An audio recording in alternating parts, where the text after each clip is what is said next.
Hello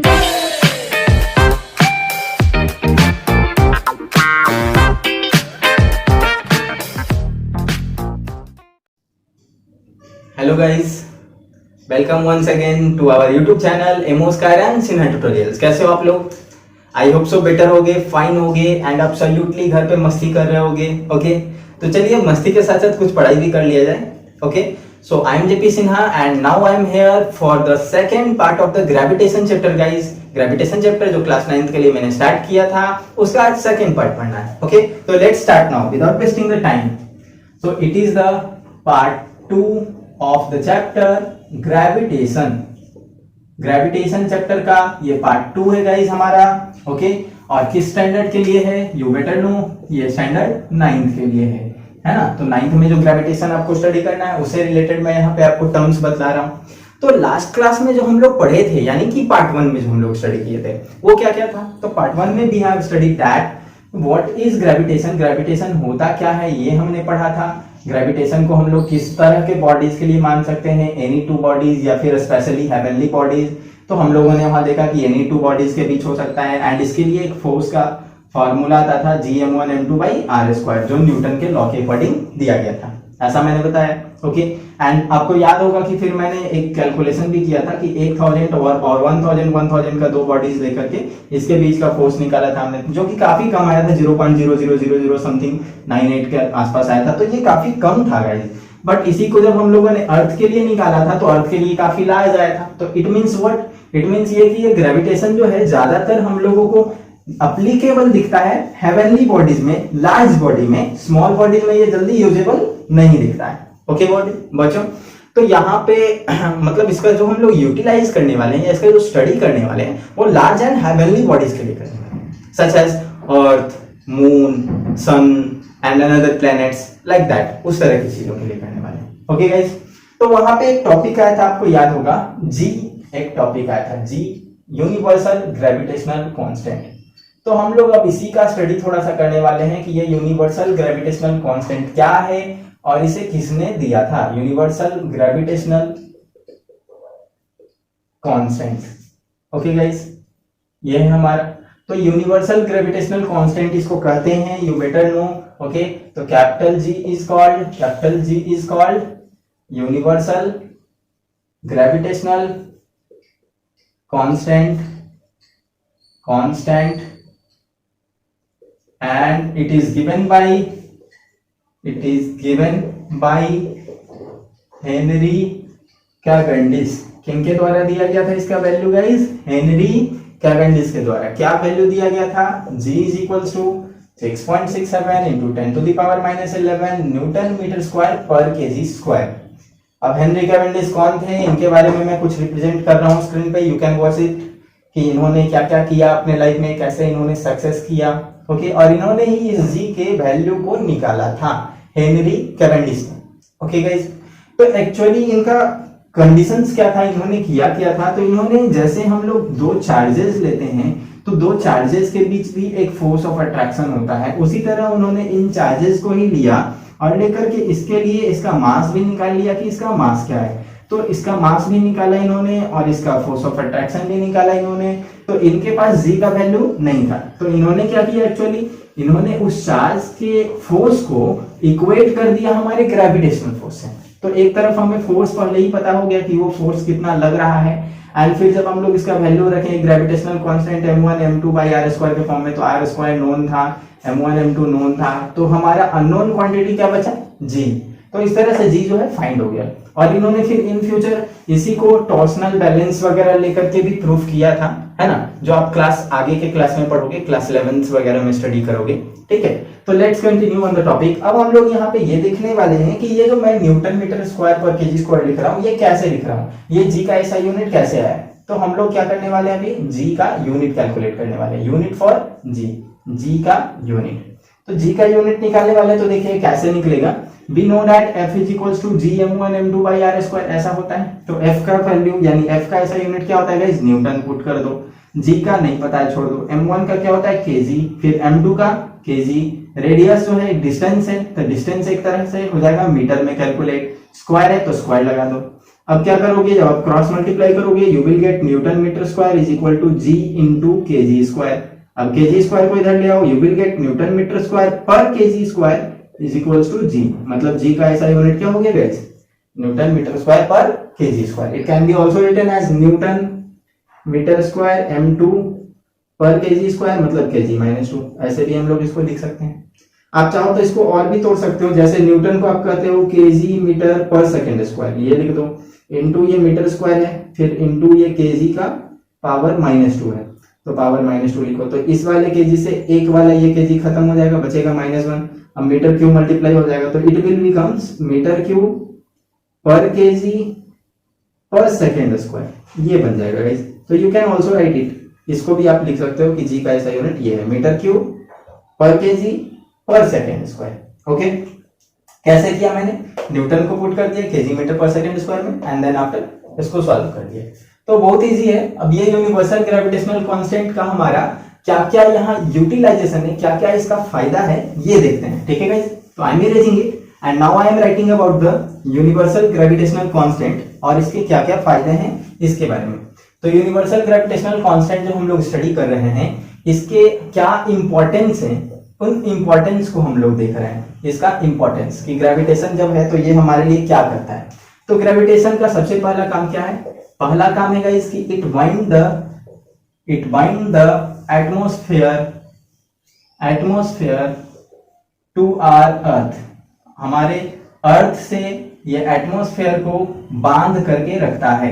otherwise क्या होता है, जैसे ये अर्थ है, अर्थ के चारों तरफ ये जो ब्लैंकेट या लेयर ऑफ एयर आप जिसको कहते हो, ये फ्लोट होकर के कहीं और चला जाता है अर्थ से बाहर, अगर ग्रेविटी नहीं होती तो ग्रेविटी है इसलिए इसको ये खींच करके रखे हुए, पुल करके रखे हुए, इसको इधर उधर जाने नहीं दे रहा है। तो ये हो गया पहला कंडीशन गाइस। दूसरा importance, it binds the whole solar system also, ये पूरे सोलर सिस्टम को भी बाइंड करके रखे हुए हैं। इसी वजह से सन के चारों तरफ सारे प्लैनेट्स जो है रोटेट कर रहे हैं, चक्कर लगा रहे हैं। अदरवाइज कौन प्लैनेट कहां जाता, कोई मूवमेंट पता नहीं चल पाता। Next point, it hold us to the earth, ये हम लोग को अर्थ पे होल्ड करके रखता है। ये भी यहाँ पे ग्रेविटेशन का ही लॉजिक है, चीजें जो फॉल होती है नीचे, ग्रेविटेशन का ही लॉजिक है। अगर ऐसा नहीं होता तो हम लोग अर्थ पे होल्ड ही नहीं रहते, हम लोग अर्थ से इधर उधर फ्लॉट करते रहते, जैसे स्पेस में कोई चीज फ्लॉट करता है, like that.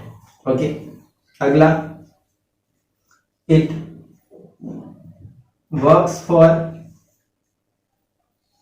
Us as a force that can make the earth rotating, earth का जो रोटेशन हो रहा है वो भी इसी की वजह से हो रहा है, and due to this rotation day night हो रहा है गाइस। अगर डे नाइट नहीं होता तो फिर हम लोग को जो सनलाइट का एनर्जी है वो एनर्जी नहीं मिलता, एंड एनर्जी नहीं मिलता या फिर बहुत ज्यादा ही एनर्जी मिलता, ये भी कर सकते हैं। जैसे ये सन है हमारा और ये अर्थ है, अगर ये रोटेट ही नहीं करता तो लगातार धूप धूप धूप कंटिन्यूअसली धूप ही मिलता हम लोग को, सनलाइट ही मिलता, तो काफी ज्यादा हीट हो जाता हमारा अर्थ। और हीट हो जाता तो एक टाइम ऐसा आता कि सारी चीजें जो पेड़ पौधे ईटीसी सारी चीजें हैं वो सब जल जाते हैं, नदियां वगैरह जो है वो सारे सूख जाते हैं। बट ये रोटेट होते रहता है तो ये इसका एक रेशियो बना रहता है, इकोसिस्टम इसका एक बना रहता है, तो ये काफी ज्यादा इंपॉर्टेंट है हमारे लिए। तो ये एक ऐसा फोर्स की तरह वर्क करता है जो अर्थ को रोटेट कराता है। तो रोटेट करने से डे एंड नाइट होते हैं, एंड डे एंड नाइट होने से हम लोग का जीवन सक्सेसफुली चल पाता है। ओके गाइस, तो ये हो गया हमारा। अगला पॉइंट क्या हो जाएगा, it helps to move satellite around the earth, अर्थ के अराउंड में सैटेलाइट को भी मूव करने में कौन हेल्प करता है, यही ग्रेविटेशन हेल्प करता है। तो इन ग्रेविटेशन फोर्सेस का काफी ज्यादा इंपॉर्टेंस है, that's why we can write here the importance of gravitational law. जो ग्रेविटेशनल लॉ हमारा दिया गया है ये इसका काफी ज्यादा इंपॉर्टेंस है गाइस। अगर ये इंपॉर्टेंट नहीं होता हमारे लिए तो हम लोग कहां से कहां चले गए होते, मतलब हमारा कोई अस्तित्व ही नहीं होता। इवन हम लोग जो कहते हैं कि ये जो ब्रह्मांड का फॉर्मेशन हुआ बिग बैंग थ्योरी के तहत, तो उसमें भी कहीं ना कहीं ग्रेविटेशन एक काफी बड़ा रोल अप्लाई किया। जैसे हम लोग क्या कंसिडर करते हैं कि कोई बिग बैंग हुआ जिससे बड़े बड़े चट्टान जैसे टुकड़े इधर उधर बिखर गए हमारे सोलर सिस्टम में, हमारे यूनिवर्स में, अब वो बड़े बड़े चट्टान के टुकड़े भी धीरे धीरे धीरे धीरे करके वो कलेक्ट हुए हैं और कलेक्ट होकर के एक गोला टाइप का फॉर्मेशन किए जो है हमारा प्यारा सा अर्थ। तो वो फॉर्मेशन, वो अट्रैक्शन एक गोला बनाने के लिए जो हुआ था वो कैसे हुआ था? Due to gravitation. ग्रेविटेशन से ही ना वो कलेक्ट हुआ होगा एक जगह, और एक जगह कलेक्ट हुआ होगा तो हमारे लिए बनाया होगा क्या? एक गोल टाइप का अर्थ, प्यारा सा अर्थ, है ना गाइस? तो वहां पे भी ग्रेविटेशन काफी इंपॉर्टेंस रखा था। तो these are the importance of the gravitational law. अब इंपॉर्टेंस ऑफ ग्रेविटेशनल लॉ है ये, इंपॉर्टेंस ऑफ ग्रेविटेशनल कांस्टेंट नहीं है, ध्यान रखिएगा। इस कांस्टेंट का ये इंपॉर्टेंस नहीं है, ये इंपॉर्टेंस है ग्रेविटेशनल लॉ का, दैट मींस ग्रेविटेशन का। आप सिंपली यू कह सकते हो कि ये ग्रेविटेशन का इंपॉर्टेंस है, इस कांस्टेंट का नहीं। इस कांस्टेंट का इंपॉर्टेंस ये है, अगर आपको इस कांस्टेंट का इंपॉर्टेंस पूछा जाए कि इस कांस्टेंट का इंपॉर्टेंस क्या है, तो इसका इंपॉर्टेंस ये है कि it is followed for all the body in universe, all the bodies in universe. Universe के किसी भी बॉडी के बीच अगर हम लोग को ये ग्रेविटेशनल फोर्स निकालना हो तो हम लोग इसी का यूज करते हैं। तो ये इसका इंपॉर्टेंस हो गया कि ये सिर्फ अर्थ के लिए वेरी नहीं करता, ये अर्थ के लिए लागू नहीं होता है, ये लागू होता है पूरे यूनिवर्स के लिए, और इसका कहीं पे कोई वेरिएशन नहीं है, ये फिक्स्ड है, कांस्टेंट वैल्यू है, इट विल नेवर चेंज। तो दूसरा पॉइंट आप ये लिख सकते हो इसके इंपॉर्टेंट में, it is the fixed value, it is the fixed value that never be change, never be change, जो कभी चेंज नहीं हो सकता। ओके गाइस, ये हमारा यहाँ पे टॉपिक हो गया। अब हम लोग नेक्स्ट टॉपिक देखते हैं, ठीक है गाइस? तो नेक्स्ट टॉपिक मेरा ये है। नेक्स्ट टॉपिक के पहले आपसे एक क्वेश्चन है, जैसे क्वेश्चन ये है कि आपने न्यूटन के थर्ड लॉ में पढ़ा था कि action force is equal to reaction force. Okay, तो हम लोगों ने ये देखा है action force equal to reaction force के अकॉर्डिंग कि अगर एक बॉडी दूसरे को पुल कर रहा है तो दूसरा बॉडी भी पहले बॉडी को क्या करेगा? पुल करेगा। तो my question is that to you कि गाइस एक 1 kg का बॉडी या 1 kg का एप्पल है, लेट सपोज, जो अर्थ जिसको खींच रहा है नीचे की ओर, अर्थ क्या कर रहा है? उस एप्पल को खींच रहा है। तो एप्पल ही अर्थ को क्यों नहीं खींच लेता है? रिएक्शन फोर्स के तहत एप्पल ही अर्थ को क्यों नहीं खींच लेता है? ये यहाँ पे हमारा सवाल है। Okay, action force reaction force अगर इक्वल होता है तो, अगर नहीं होता है तो फिर एक्शन रिएक्शन फोर्स को हटा दो, वो क्यों पढ़ रहे हैं हम लोग? ठीक है गाइस, तो दैट इज द क्वेश्चन। चलिए देखते हैं उसका क्या आंसर होना चाहिए। तो I am arranging it, you can take a screenshot. Okay guys, let's continue to that question कि अर्थ जो है वो दूसरे बॉडी को पुल करता है, ठीक है, एक्शन फोर्स के थ्रू। तो ये दूसरा बॉडी ही अर्थ को क्यों नहीं पुल कर लेता है? रिएक्शन फोर्स के through. That is the our question. तो हम लोग इस क्वेश्चन का आंसर देखते हैं कि क्या यहाँ पे ये फॉलो होगा न्यूटन्स थर्ड लॉ या नहीं होगा। तो देखते हैं गाइस, तो यहाँ पे Newton's third law actually follow होगा, Fa is equal to Fr यहाँ पे भी अप्लाई होगा, बट ऐसा क्यों नहीं होता है कि ये पुल हो जाए। तो चलिए इसका आंसर देखते हैं हम लोग, इसका कंक्लूजन देखते हैं कि क्यों ऐसा पुल नहीं होता है। तो we are getting a value of this body as the mass 1 kg, okay, and the another body that is earth. तो अर्थ का मास तो फिक्स है, इसको तो हम लोग मान नहीं सकते, it is already 6 × 10⁻24 kg। Okay guys, ये कितना होगा? 6 × 10⁻24 kg। Distance between this bodies is equivalent to radius, radius of earth के बराबर होता है, क्योंकि अर्थ का रेडियस ही काफी बड़ा है। तो ये जो डिस्टेंस यहाँ पे आप देख रहे हो ये नेग्लिजिबल हो जाएगा, तो अर्थ के रेडियस के इक्विवेलेंट हो जाएगा, and which is equals to 6.4 × 10⁻6 metre, you better know. तो ये होता है। तो हम लोग इसको अप्लाई करने वाले हैं और अप्लाई करके देखने वाले हैं कि action force and reaction force में कैसे वर्क करता है। तो पहले हम लोग ये देखते हैं कि जो बॉडी है यानी 1 kg बॉडी, ये जब अर्थ को पुल करेगा तो क्या होगा, ठीक है।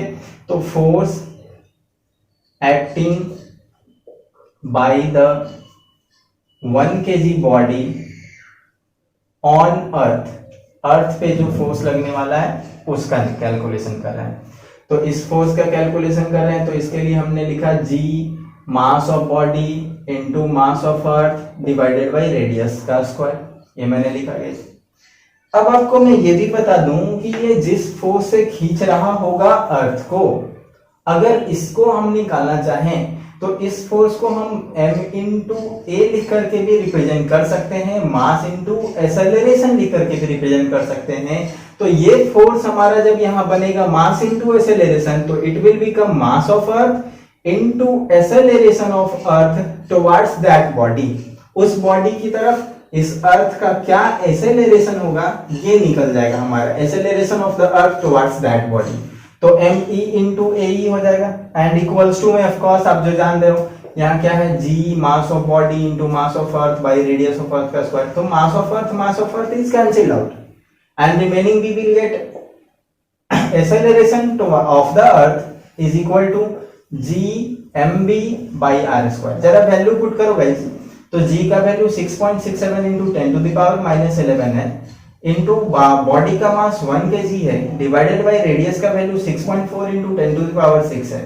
तो जब इसको सॉल्व आप करोगे तो what you will get that 6.67 into 10 to the power minus 11 into क्या हो जाएगा ये 10 to the power minus 12, ये वाला पार्ट ये जब ऊपर जाएगा तो देखो इसका स्क्वायर होगा, पहले r का स्क्वायर होगा, स्क्वायर होने के बाद जब ऊपर जाएगा 10 to the power minus 12 हो जाएगा एंड नीचे बचेगा 6.4 into 6.4, ये बच जाएगा हमारा गाइस।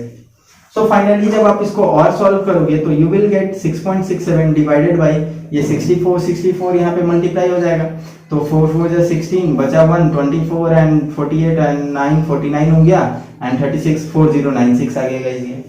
अब ऊपर जो ये हो गया है ये 10 to the power minus 13 हो गया। तो देखो जैसे ही ये सॉल्व होगा ये 40.96 ले लो क्योंकि दो पॉइंट्स भी थे डिजिट वाले, तो पॉइंट्स ले लो। अब जब आप इसको सॉल्व करोगे तो ये देखो 10 to the power minus 13 जो यहाँ आ गया है यही रिप्रेजेंट कर रहा है कि ये बहुत 0.00000000 एंड देन समथिंग आने वाला है, काफी ज्यादा जीरो आने के बाद 1 2 या कुछ इस तरह के फॉर्म में आने वाला है। तो ये जो एक्सेलरेशन है इतना मीटर पर सेकेंड स्क्वायर का ये एक्सेलरेशन होगा, क्या ये एक्सेलरेशन एक्सेप्टेबल है?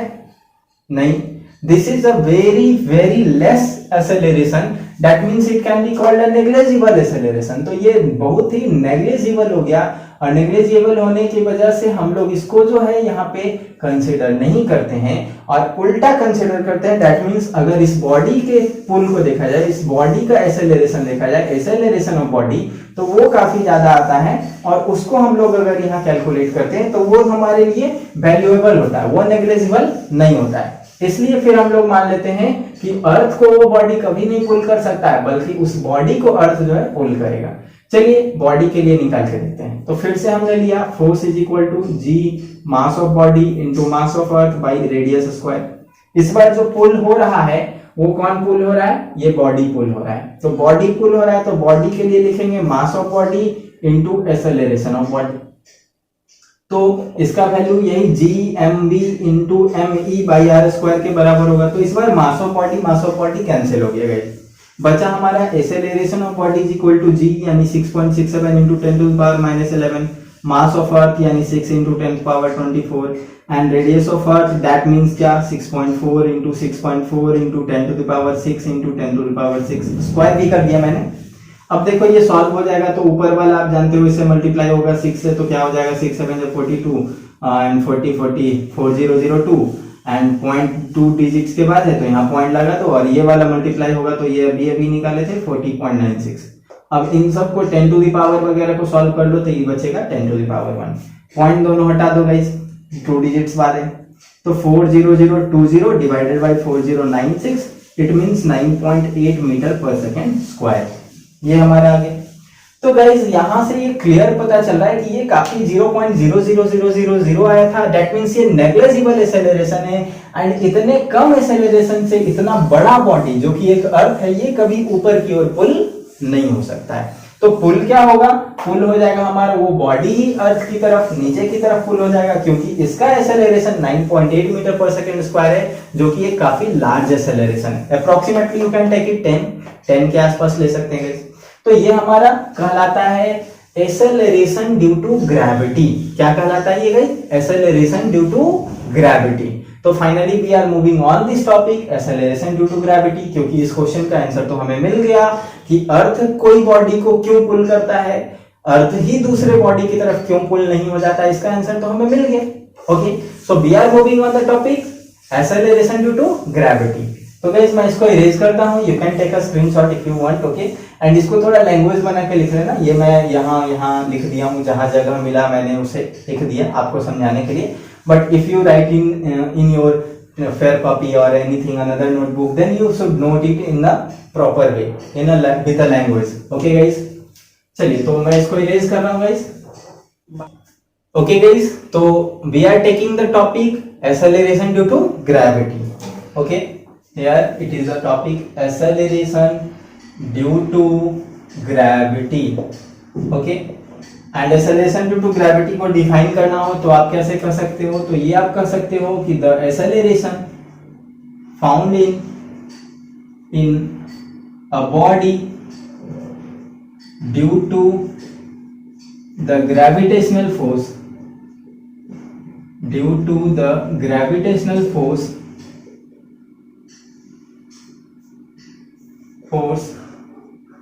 acting on that body is called acceleration due to gravity. Acceleration due to gravity, and it is simply called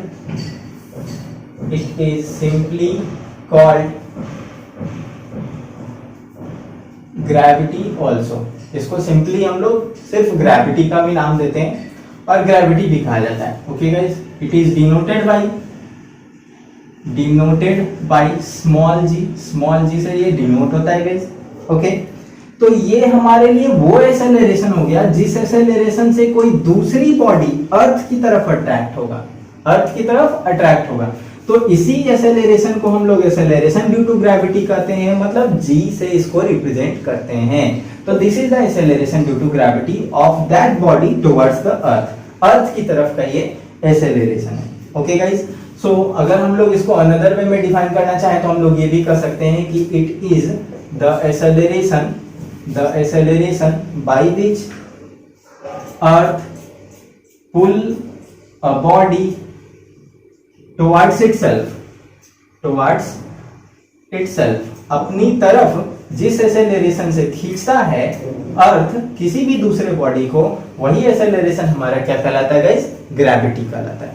तो अगर इस ग्रेविटी को कैलकुलेट करने जाए तो we are having the same process. क्या प्रोसेस हो जाएगा, वही F इज इक्वल टू हम लोग लेंगे G mass of body into mass of earth divided by radius का स्क्वायर, एंड आफ्टर दैट इसको पुट कर देंगे mass of body into gravity. यही ग्रेविटी बन जाएगा, क्योंकि ये क्या है ग्रेविटी, एक्चुअली ये ग्रेविटी है acceleration of body towards the earth. तो इसको हम एक्सेलरेशन ऑफ बॉडी को भी जस्ट पिछले न्यूमेरिकल्स में लिखे थे, पिछले एग्जांपल में लिखे थे, उसको अब मैं ग्रेविटी लिख रहा हूं, and it will become GmV/m/e/r². तो यू कैन से दैट यहां से मास of body and mass of body cancel हो जाएगा. फाइनली जी का वैल्यू क्या बच जाएगा, कैपिटल GmE/r का स्क्वायर है गाइस. यहाँ पे ये स्क्वायर मेरा छूट गया था. ओके, तो यहाँ पे ये स्क्वायर रहेगा.